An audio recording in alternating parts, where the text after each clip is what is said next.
Assalamu alaikum, урматтуу кыргыз элим, урматтуу көрөрмандар. Мына кадимки эле баягы траншея казылып, шланг ташталды. Көмүлдү мынакей.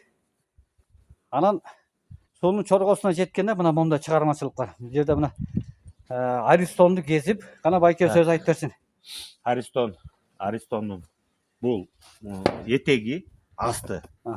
Асты. Ал эми үстү, то есть бул үстү, асты жагы тетиги тен, анан сугой тендерин алгандан кийин бул өзү утепленный стенкалары мынакей.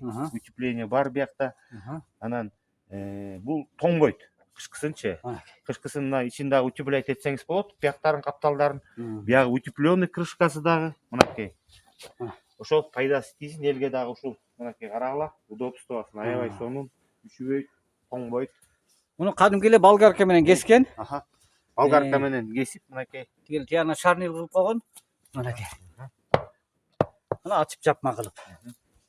Ошондо кышында жанагы краныңар тоңуп калды деген маселе болбойт экен. Бэушный Аристон. Мына. Ошо барыңыздарга ийгилик каалайбыз. Ушуну Аристонду таштабай, онда туура колдонсоңуздар болот.